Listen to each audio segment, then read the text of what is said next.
India की सबसे बड़ी नक्सली ऑर्गेनाइजेशन सीपीआई-एम की एक कथित चिट्ठी वायरल हो रही है, जिसमें लिखा है कि वो हथियार डालने और बातचीत करने को तैयार है। इस चिट्ठी में लिखा तो काफी कुछ है जो कि जरूरी है, पर सबसे जरूरी है इसकी टाइमिंग। दरअसल इस चिट्ठी से पहले देश के गृह मंत्री अमित शाह ने एक ऐलान किया था। 24 अगस्त 2024 को गृह मंत्री अमित शाह ने ऐलान किया कि वामपंथी उग्रवादी यानी नक्सलवाद को निर्ममता से खत्म करने का वक्त आ गया है। मार्च 2026 से पहले नक्सलवाद को देश से पूरी तरह खत्म कर दिया जाएगा। अब ऐसे में क्या सच में ये चिट्ठी अमित शाह के बयान की वजह से आई है? क्या शाह की डेडलाइन से 6 महीने पहले ही नक्सलियों ने घुटने टेक दिए हैं? क्या वाकई हथियार डालने को मजबूर हुए हैं नक्सली, या फिर ये कोई चाल है? और सबसे बड़ा सवाल तो ये भी है कि अगर सरेंडर हुए तो नक्सलियों के साथ क्या होगा? चलिए आज की इस वीडियो में सब कुछ जरा डिटेल में समझते हैं।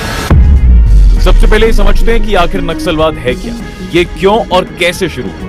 देखिए साहब, नक्सलवाद भारत में एक आर्म्ड रेबल यानी कि विद्रोह आंदोलन है जो सीपीआई-एम जैसे ऑर्गेनाइजेशन चलाते हैं। ये गरीबी, इनइक्वालिटी और आदिवासी शोषण के खिलाफ लड़ाई का दावा करता है और इनकी लड़ाई में हिंसा और उग्रवाद है, जिन्होंने इस आंदोलन के नाम पर कई सारे हमले किए, जिनमें बहुत से लोगों की जानें भी गई।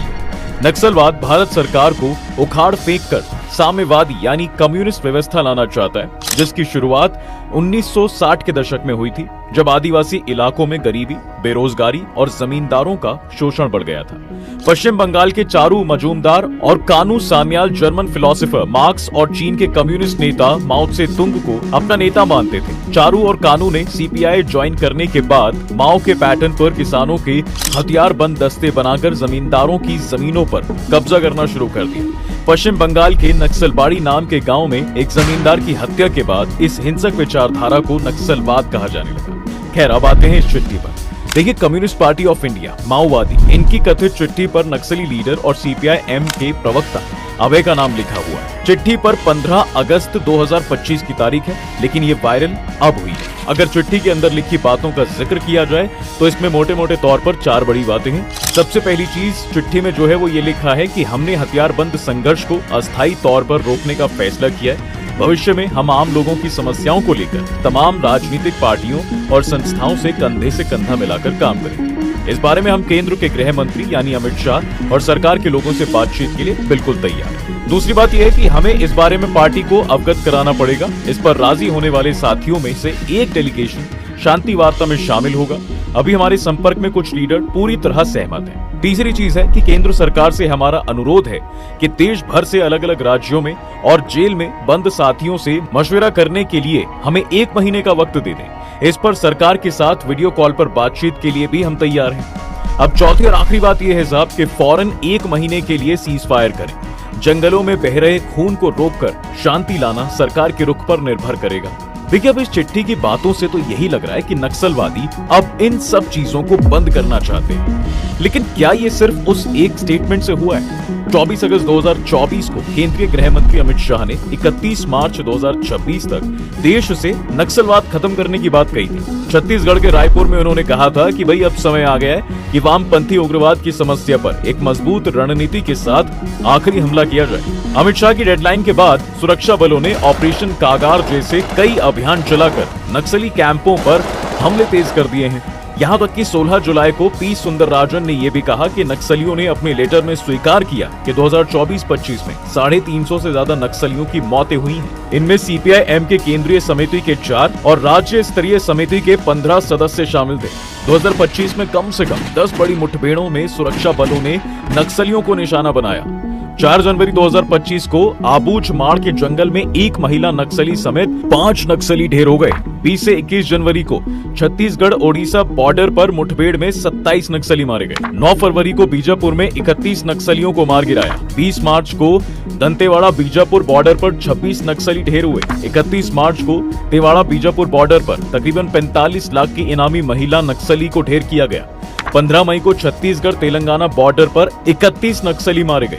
21 मई को आबूझ माड़ में 27 नक्सलियों का एनकाउंटर किया। 1.5 करोड़ का इनामी नक्सली बसवा राजू भी मारा गया। बसवा राजू के एनकाउंटर पर अमित शाह ने कहा था, नक्सलवाद के खिलाफ भारत की लड़ाई के 3 दशकों में ऐसा पहली बार है कि हमारे बलों ने एक महासचिव स्तर के नेता को मार गिराया है। 5 जून को बीजापुर में 1 करोड़ रुपए का इनामी नक्सली सुधाकर भी मारा गया। 11 सितंबर को 1.5 करोड़ के इनामी नक्सली मोडेम बालकृष्ण समेत 10 नक्सली मारे गए। 15 सितंबर को हजारीबाग में हुए मुठभेड़ में 1 करोड़ के इनामी सहदेव सोरेन सहित 3 टॉप नक्सली लीडर्स मारे गए। इसके बाद नक्सली लीडर अभय ने एक पर्चा जारी करते हुए लिखा था कि पिछले 15 महीनों में उनके 400 साथी मारे गए। अगर नक्सलियों के खिलाफ ऑपरेशन रुके तो हम शांति वार्ता के लिए तैयार हैं। इस पर छत्तीसगढ़ के गृह मंत्री विजय शर्मा ने भी कहा था, हमारी सरकार सार्थक वार्ता के लिए बिल्कुल तैयार है, बशर्ते इसके लिए कोई शर्त ना हो। अब अगर साहब इस स्टेटमेंट को देखा जाए तो ऐसा लगता है कि अमित शाह के बयान और सरकार के एक्शन से खौफ तो आया है, लेकिन इस एक्शन के बाद देश भर में कहां और कितने नक्सली बचे? 2024-25 में सरकारी एक्शन से नक्सलियों को भारी नुकसान हुआ है। मीडिया रिपोर्ट्स के मुताबिक मेन नक्सली संगठन CPI-M और उसकी हथियारबंद wing People's Liberation Guerrilla Army यानी PLGA अब बिखर चुकी है। बस्तर IGP सुंदरराज ने मार्च 2025 में बताया था कि CPI-M की सेंट्रल कमेटी में सिर्फ 12 से 14 एक्टिव कमांडर और कुल सिर्फ 1200 माओवादी बचे हैं। इनमें से सिर्फ 400 हथियारबंद मेंबर यानी कैडर ही बचे हुए हैं, जबकि इससे पहले ये करीब 12,000 कैडर थे।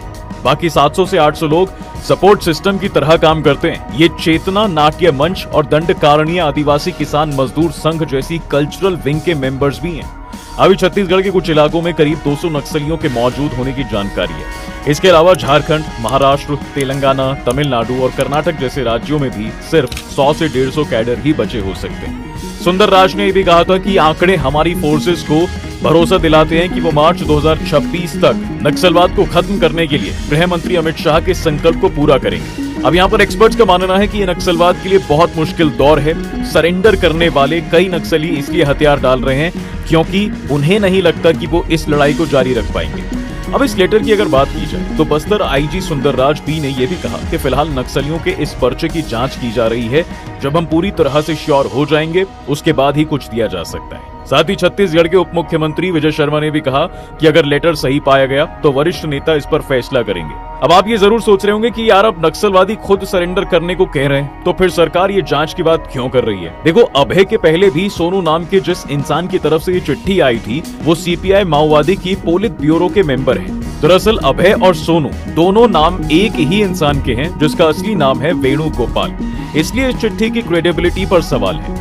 अब यहाँ 2 सिनेरियो बन रहे हैं। पहला तो ये है कि माओवादियों के बीच आपसी कनेक्शन पूरी तरह टूट गया है। ऐसे में फोर्सेस इस चिट्ठी को प्रचारित कर रही हैं ताकि माओवादियों के बीच में मैसेज जाए कि उनके नेता ने ही सरेंडर कर दिया है, जिससे वो भी हथियार डालने पर मजबूर हो जाए। दूसरा ये कि अगर चिट्ठी वाकई CPI-M की तरफ से आई है तो इसका लबो-लुबाब यही है साहब कि CPI-M हार मान चुका है। चिट्ठी की भाषा बताती है कि वो अब सरकार को सीज फायर के लिए मनाकर खुद को जिंदा बचाए रखने की कोशिश कर रहे हैं।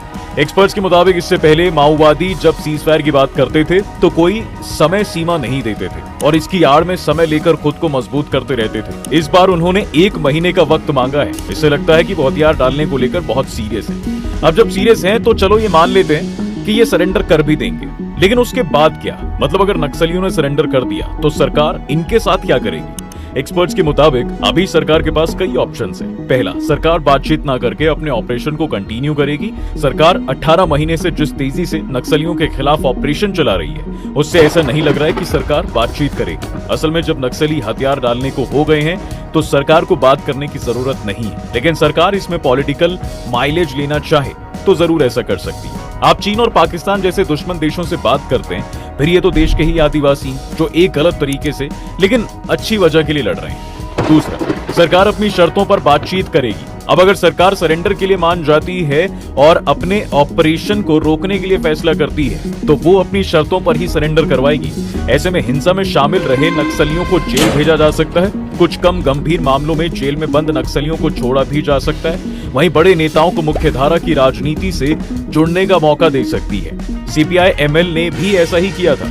अभी बिहार और छत्तीसगढ़ में उसके विधायक हैं। CPI-M भी यही रास्ता अपना सकती है। वहीं साहब, माओवादी आंदोलन से जुड़े आम आदिवासियों और ग्रामीणों को सरकार मेन स्ट्रीम में लाना भी चाहती है। दरअसल सरकार ने नक्सलवाद को खत्म करने के लिए 2 मोर्चों पर अभियान चलाया। नक्सलियों के खिलाफ सेना और सशस्त्र बलों के सीधे ऑपरेशंस तेज किए गए। दूसरा, नक्सलवाद वाले इलाकों में डेवलपमेंट को बढ़ावा देना। इसके लिए 2017 में तब के गृह मंत्री राजनाथ सिंह ने 8 सूत्रीय समाधान एक्शन प्लान पेश किया था। इसके तहत सरकार ने नक्सली इलाकों में इंफ्रास्ट्रक्चर, स्किल डेवलपमेंट, एजुकेशन, बिजली और डिजिटल कनेक्टिविटी पर काम भी किया है। अब तक नक्सली इलाकों में 14,618 किलोमीटर की सड़कें बन चुकी हैं। नक्सली इलाकों में नए ITI, Eklavya model school, skill development centre और बैंक वगैरह खोले जा रहे हैं। अच्छा, एक चीज और आती है कि ये जो हम नक्सलवाद का जिक्र करते हैं तो सिर्फ CPI-M ही आती है क्या? माने अगर CPI-M ने सरेंडर कर दिया तो क्या देश भर के नक्सलवाद खत्म हो जाएंगे? देखिए, छत्तीसगढ़ के DGP रहे RK विज ने एक इंटरव्यू में अपने कहा था कि हम नक्सली इलाकों में कंट्रोल पा सकते हैं, लेकिन हर नक्सली को खत्म नहीं किया जा सकता। हालांकि नक्सली फोर्सेस से टक्कर नहीं ले सकते। ऐसे में नक्सलियों के पास दो ऑप्शंस हैं। पहला, लीडर बदलकर अपना मूवमेंट जारी रखें, या फिर दूसरा, एक तरफा सीज फायर कर लें। एक्सपर्ट्स कहते हैं कि 1967 में शुरू हुआ नक्सलवाद आंदोलन 1973 तक लगभग खत्म हो चुका था, लेकिन करीब 40 साल बाद नक्सलवाद फिर से खड़ा हो गया। नक्सलवाद एक नए तरीके से, एक नए रूप में दोबारा भी पनप सकता है, चाहे हम हिंसक हों या फिर पूरी तरह से अहिंसक। CPI-M नक्सलियों का सबसे बड़ा संगठन है, लेकिन इसके अलावा भी छोटे छोटे 17 माओवादी संगठन डटे हुए हैं सब। इतिहास में पहले भी जब नक्सलियों ने हथियार डाले तो तब नक्सलियों का कोई दूसरा संगठन इसके रिएक्शन में एक्टिव हो गया और दोबारा हथियार उठा लिए। कुल जमा बात यह है कि तमाम मुश्किलों के बावजूद नक्सल आंदोलन चलता रहा। जब जब सरकार ने सोचा कि नक्सलवाद खत्म हो गया है, तब ये दोबारा उभर कर सामने आया। माओवादियों से जुड़े गांव में लोगों को सरकार पर पूरी तरह से भरोसा कायम होने में थोड़ा वक्त लगेगा, और ऐसा होने पर ही नक्सलवाद पूरी तरह खत्म होगा। बाकी आपको क्या लगता है? आप अपनी राय कमेंट्स में जरूर बताएं। आगे की न्यूज के लिए वीडियो को लाइक कीजिए और चैनल को सब्सक्राइब कीजिए।